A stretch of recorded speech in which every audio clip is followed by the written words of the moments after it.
I watched my people suffer with cracked roads and empty farmlands, so I chose to change our trash into treasure with worn tires and bold hopes. We're creating a tougher, greener Burkina Faso. Imagine someone saying that abandoned tires, those useless scraps you notice stacked in dumps, could become durable, low-cost, and eco-friendly roads. Sounds unreal, right? But in Burkina Faso, a small West African country, a bold thinker named Ibrahim Traoré is turning this wild concept into reality. His plan is not just a trial. It's touching lives, reshaping towns, and drawing the focus of the wider world. From tire roads to solar-run cities and man-made canals for farmers, Traoré's vision is rewriting the future of Burkina Faso. So, buckle in, because this is going to be a thrilling ride through a nation proving that anything can happen with resolve and imagination. In this video, we'll look closely at how Ibrahim Traoré's bold work is reshaping Burkina Faso. We'll see why he picked old tires for roadways, how these paths ease daily life, and why builders across the globe are studying his idea. We'll also discuss his daring plans for irrigation canals and a solar-driven city that could shift the country's tomorrow. By the finish, you'll see why Burkina Faso is rising as a light of hope for the planet. Let's begin.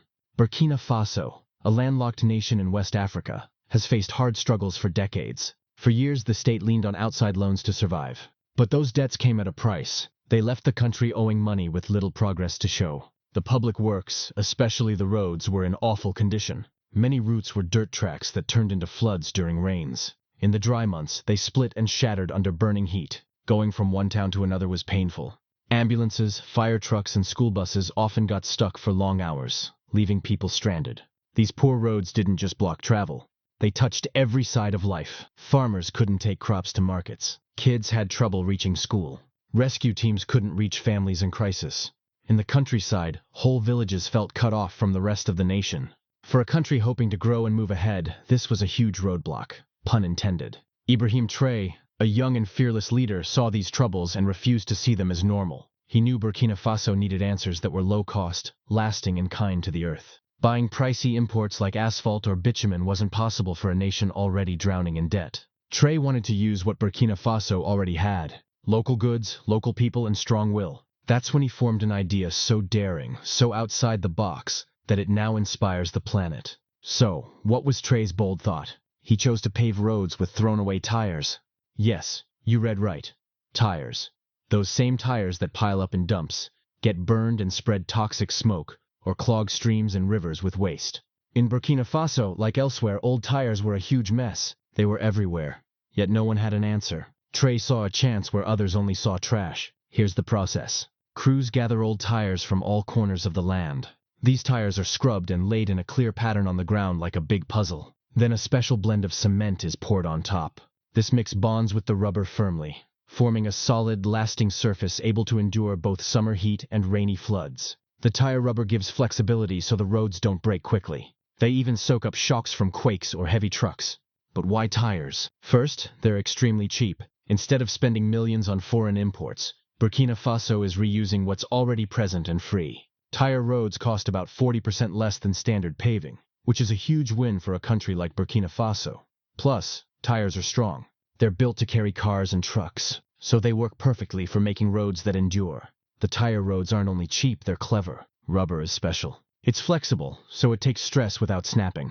It's also excellent at soaking up impacts, which makes these roads tougher against damage from heavy storms or quakes. In a land like Burkina Faso, where weather can be harsh, this is a game changer. Another huge benefit is the eco-effect. By reusing old tires, Traoré's plan is cleaning up the nation.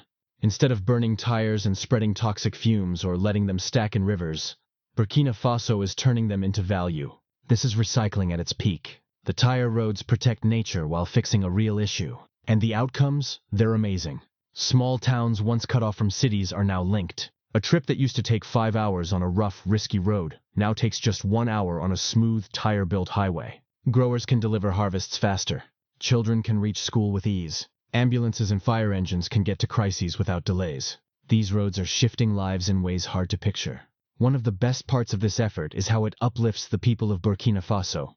Traoré didn't just want to lay roads, he aimed to build chances. His tire road mission has made thousands of jobs for youth and local citizens. From gathering and washing tires to placing them and pouring cement, every step uses local hands. This means more pay in the wallets of everyday people, and a chance for them to fuel their country's rise. These jobs aren't just wages. They give people pride. For years, many in Burkina Faso felt their nation was stuck, unable to progress due to debt and poverty. But now, young workers are part of a project making world news. They're not only paving roads, they're paving a brighter tomorrow for their land. That's the type of shift that raises spirits and spreads hope. What makes the Tire Road mission unique is how it flips the way we view building. In many nations, roadwork means pricey imports like asphalt or cement, often brought from far away.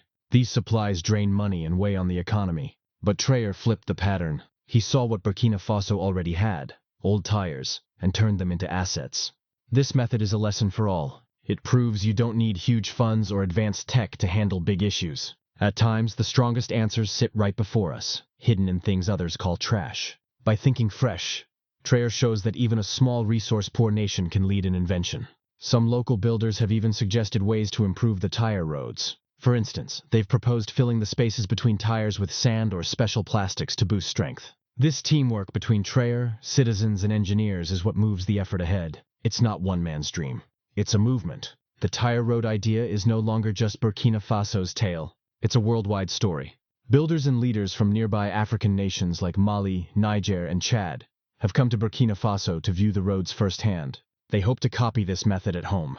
Even European eco-groups are paying attention.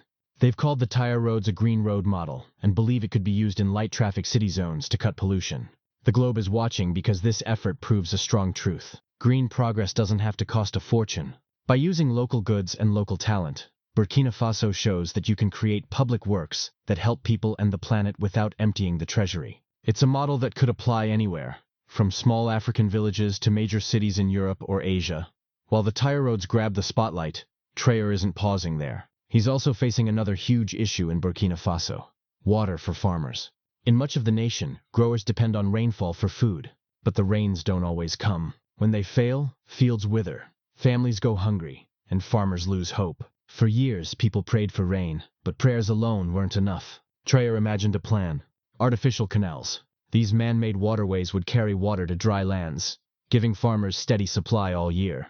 The canals are built to catch rainfall and spread it to fields, even in the dry months. This means farmers no longer have to depend on uncertain skies. They can plant with certainty knowing water is ready. The canal plan is more than cutting trenches. It's about reshaping farming in Burkina Faso. With constant water, farmers can raise more crops like wheat, rice, maize, veggies, and fruit. This doesn't just mean fuller tables for families. It means more goods to sell, which grows the economy. Burkina Faso could even start shipping food abroad, bringing in valuable foreign cash. The canals are also part of Traore's wider vision, making Burkina Faso self-reliant. For far too long, the country leaned on imported grain and aid from foreign powers. But Traore believes Burkina Faso can feed itself. By equipping farmers with water, stronger roads, and access to markets, he's helping the nation stand tall. This effort is also creating work. Building and caring for the canals calls for crews, engineers, and planners. Just like the tire roads, the canal scheme is putting income in people's hands and giving them pride. It's proof that true growth comes from lifting people, not just handing out donations. If tire roads and canals weren't enough, Traore has another daring idea: a solar-run city. Picture a city where each house, school, clinic, and factory runs on clean energy from the sun. No long wires, no costly fuel, no crushing power bills. That's the dream behind Burkina Faso's solar city. In a nation where many still cook with firewood or study by lantern, this is groundbreaking. The solar city will place panels on every roof, creating power for free. Solar buses will take over from smoky cars. Free Wi-Fi spots will link youth to the globe. New schools will teach kids about tech, preparing them for tomorrow.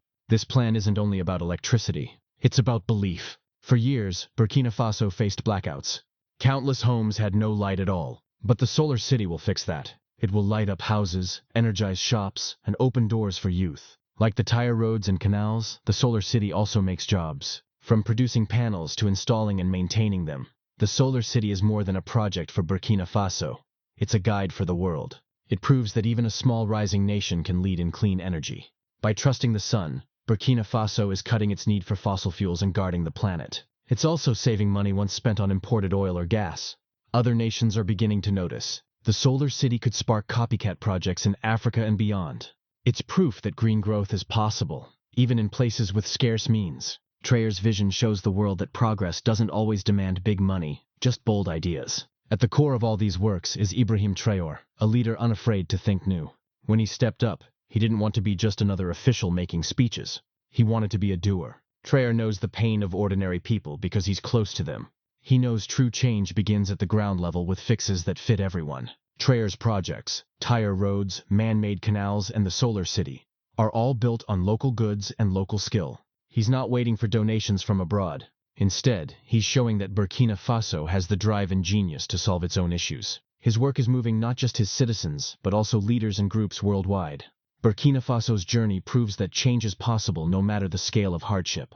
A country once ignored on the global stage is now leading in fresh ideas. By stressing local resources, green growth, and people power, Traoré has turned Burkina Faso into a worldwide model of what can be done. If this story inspires you, share it with others. Let's spread the message of how one man's dream is lifting a nation and maybe the world. What's your favorite part of Ibrahim Traoré's projects? Share your thoughts in the comments, and don't forget to follow for more stories of hope and change.